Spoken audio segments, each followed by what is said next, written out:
You know, what I want to talk about here is why I do what I do, finding something worthy and significant in our lives, and then trying to follow that with all this rigor and passion. And that's what I've turned into what KaBOOM is now, a 15-year-old organization that has built 2,000 play spaces, raised $200 million privately from corporations like Kraft and Dr. Pepper Snapple and JetBlue, MetLife Foundation, Ben & Jerry's. So some of the biggest and most blue chip companies recognized for corporate social responsibility, and 1 million volunteers. We've unleashed 1 million volunteers on this challenge and this problem. But it didn't always start out that way. And just to take you back ever so slightly, when I was 2 years old, I'm the 7th of 8 kids, and my mom gave birth to my younger sister. My father, who was a cross-country truck driver, actually went to unload a truck one day and never came back. And my mother was left to care for all 8 of us kids. And for 2 years, as hard as she tried, she couldn't make it happen. She had several nervous breakdowns, and at the age of 4, we became wards of the court. And she made what was probably the toughest decision I could imagine for her, but frankly the best decision for us as kids. And we went to a group home outside of Chicago called Mooseheart, run by the Moose Lodges all across the country. And for 14 years, I was raised on a 1,200-acre campus. I was given a great education at a school on campus. And what I didn't know then, but I certainly know now, looking back on that experience, as we were playing football and having band and having field trips to the Museum of Science and Industry in Chicago and other places across the country, and looking at the impact that it was having on other schools across the country, where high schools were consolidating because they were too small or they didn't have enough money, or that band programs were being cut, or arts and crafts programs were being cut from school. I never had that. So fortunately, as bad as what could have been the circumstances, for 14 years, I actually had a pretty idyllic upbringing in life. I graduated from there at 18 years old, went on to college, and what was significant about that, at 21 years old, I was diagnosed with having dyslexia. A very nice institution in Wisconsin, but the way that I coped and got by, one, because I couldn't afford the books, and two, I wasn't going to read them if I could afford them, but what I was good at was talking to all of my classmates about the subject matter. Why did you draw that conclusion? What evidence made you draw that conclusion? Could you see any contradictory points to that? And frankly, although I didn't graduate college, I made it through the 2 years that I did go to college simply based on the fact that I found a coping mechanism to actually a different way of learning. And that'll become important, you know, as I start this organization. And at 23 years old, I found myself here in Washington, D.C. I was reading the Washington Post one morning, and there was a headline about 2 young kids who were 2 and 4 years old, the same age that my father left my family, and the same age that I came to Mooseheart, that crawled into an abandoned car in Anacostia during the heat wave of 1996, suffocated and died while playing dolls in the back of this car. The reporter went down and spent 3 weeks literally going block by block by block, looking for a green patch, a park, a playground, a basketball court, a swimming pool, anything that these kids could play with. And it took her 3 miles to get to the place where she finally found some place that these kids could recreate. And the article was about how these 2 young kids literally had no place to play, and the alternative for them was this abandoned car. And it really struck me. And so I wanted to go down to Stoddard Terrace and work with the community, because I didn't have the resources to build a playground for them, but I thought I could build a playground with them if they'd work with me, which really became the birth of our organization now 15 years later. And what we do is really 2 things. We believe that there's a play deficit in America that's doing harm to our kids. And that play deficit both exists in time to play and places to play. And when I say that we have to find something worthy and significant to do in our lives, the reason that I say that is, as much as I talk about a play deficit, when I was starting this organization, people thought it was inconsequential. People did not think that it was worthy. People did not think that it was significant. But frankly, I did. And I did something about it. And if I had listened to all the folks who told me that I shouldn't be doing this and I should be finding something else to do, I'm not sure the organization would be here today. Now, fortunately, in 15 years, I think this issue of play and how it links to learning, academic success, career readiness, the sense of imagination, creativity that gets unleashed, let alone the childhood obesity epidemic. When you think about the statistics that only 52% of kids who go to school every day get recess. 1 in 5 kids live within access to a park. 1 in 3 kids under the age of 8 is not just considered overweight, but obese because they're 30 pounds heavier than what the national statistics say that they should be, which has now led to them sitting in front of technology, TV, videos, monitors, for almost 7.5 hours a day. Now, obviously, barriers such as crime, access, double working parents leads to some of these things, but we have to do something about it, particularly if we recognize that it's through play that kids build their brains, they build their socialization. It's where childhood is fun. And frankly, I think as adults, we stop playing and we don't provide an environment, mechanisms, and means for kids to play the way that we used to play outside with cardboard boxes and sticks, or imagination or whatever was there, that kids do it today. It's interesting, we've been doing this experiment with a cardboard box, and we'll set it out in front of kids, or even with kids not around, but we know kids are going to come there, and we see how long it's going to take them to actually make something with it. Do they kick it around? Do they try to transform it into something else? Do they use it as a hoop or a goal? Or do they make it an airplane or spaceship out of it? And the 3 years that we've been doing this, the observational sense is it takes kids longer and longer and longer to engage with the empty box. And everybody's sitting there shaking their heads because I think we remember as kids that sometimes on holiday mornings and birthdays when we got a present, we played with the box longer than we did the toy. And now, and some of us still do. And now, that is not essentially the case. The second part of what we wanted to try to do, frankly, going back to Stoddard Terrace, was not build a playground for the community, but with the community. And to use this process as a social capitalist tool to get people to fight for something instead of fighting against something. Yes, it's probably easier to hire a contractor and have a playground built than it is to actually sit down and talk with the kids about what their dream playground might look like, where they play now, and then work with the community on a planning committee to actually raise $85,000, to actually get food donated from local vendors, to recruit hundreds of volunteers to come out on a singular day, to talk with the contractor about clearing out the site so that you didn't have to raise more money. But this is skill building. And so, essentially we were solving 2 problems. By building great and safe places for kids to play, we were creating social capital.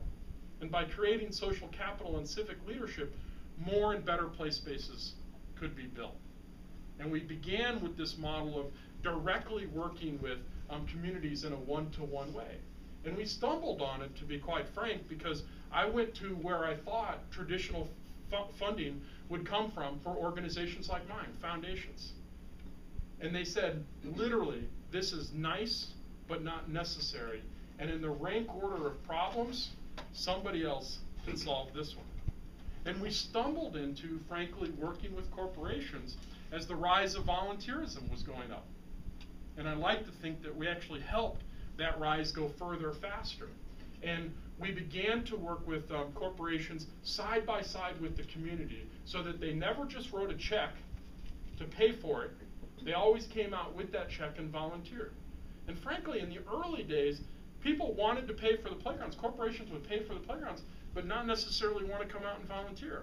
Now people want to come out and volunteer, but don't want to pay for the playgrounds. And as an organization, that model is interesting, by the way. It is. Yeah. Doesn't work very long. But you know, as an organization, as a non-profit organization, our new business development team, just like a lot of new business development teams, both has to sell our cause, and we're selling a product. We're selling an ideal, and we're selling a product. The interesting thing is the product's pricing is based on the fact that if we sell enough of these units, the contribution margin will pay for 100% of the organization. We have self-financed our own growth with no outside capital to the tune of now being a $25 million a year organization. When we recognized that we were starting to get 14,000 requests for the 200 playgrounds that we'll build this year, we knew that there was no way that as an organization we could scale up large enough, or that we could build chapters or affiliates, because the overhead that was going to be needed and necessary just wasn't going to work. So 4 years ago, we went on this odyssey, just like our model of public-private partnerships, you know, was yielding a revenue stream and creating impact at the same time. We had to look at what scale meant to us. And when we came up with scale, we went to an open source online community that now has over 65,000 members across the world, self-organizing playgrounds to the tune of 8 for every 1 that we do, self-organized online. You know, we have in excess of 100,000 unique visitors to our site, spending almost 6 minutes on it. We have a tool that we're trying to lower the barrier to entry, so that if you have a mobile phone like Android or an iPhone, you literally can download a free application called Playgrounds, and then go out there and find local play opportunities in your community, basketball courts, soccer fields, gymnasiums, playgrounds. If it's not in there, you can add it. If it's already in there, you can rate it. And that's just a consumer-friendly way for actually to help us get to the back end side of the cause fit, for us to map that against where are the play deserts in our country. Where are the places that have high number of kids, particularly kids that may be less resourced, that may be already predispositioned to being heavier, low academic performance, and possibly high crime areas. Intuitively, we think that that's where the play deserts are. This tool now is already helping us build that. It's been out for 6 weeks. We already have almost 35,000 different sessions on that with no marketing and no promotions whatsoever, besides one blog on Parents Magazine. Interestingly enough about that is that sometimes I talk about, it doesn't matter if you come from .org, .com, or .gov. Nobody actually has a monopoly on people's purpose and passion, nor do we have a monopoly on the solution. Interestingly enough, we've been building this database from an online perspective of play spaces for 4 years. There are 82,000 user-generated records in there with photos and ratings. A company out in California called Google called us because they said, we actually don't have as many playgrounds in our database as you have in your database. How can we crawl your database so that when people are searching parks and playgrounds, they can find not just there may be one there because of the satellite imagery, but they can say people from your community have added this and rated this.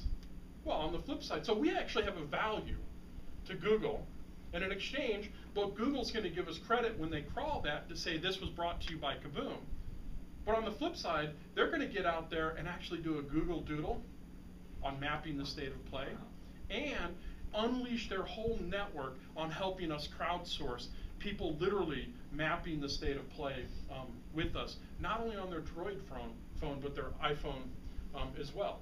All because this little nonprofit organization had this useful data that could even be more useful if we were able to look at it from a policy perspective to understand where the play deserts are. It's been, you know, I can stand up here and talk about the organization. I can talk about our 13 boomerisms that guide our principles around practice doesn't make perfect.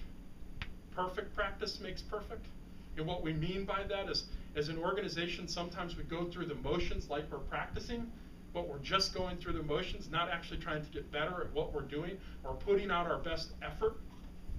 And if our best effort is, going through the motions, why are we doing it in the first place? It literally comes from, again, back in my high school days, where at the end of every football practice, the coaches would make us run 4 perfect plays. 4 perfect plays in a row. It's not your all-time best once, it's your all-time best consistently that sets you out and apart.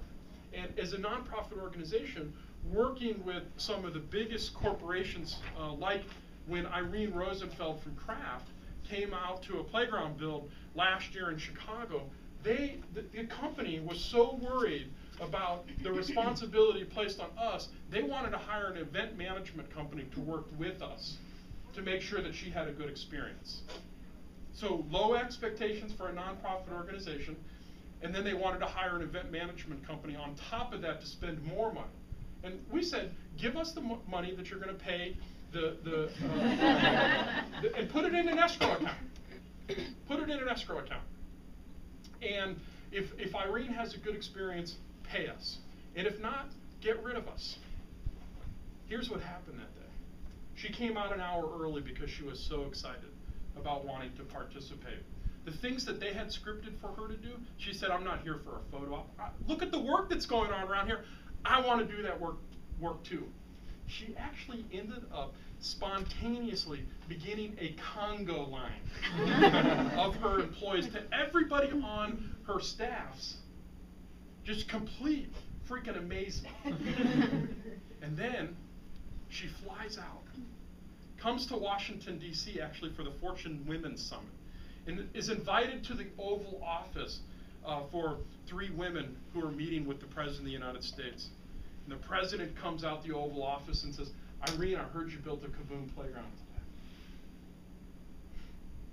That's a nonprofit organization doing all of that with, frankly, low expectations. But we found something worthy and significant. So I really end with, when better is expected, good is not enough. And I think what guides the community work that we do, the corporate work that we do, and everything else, that when better is expected, good is not enough. And the punchline on all this, you, me, is actually the only one who will know the difference if I've lived up to it. So I look forward to having you all out on the DC Playground build soon. I appreciate Nick's leadership and thought partnership he's provided to me and to the organization. And I hope that you enjoy the books and our story. So thank you.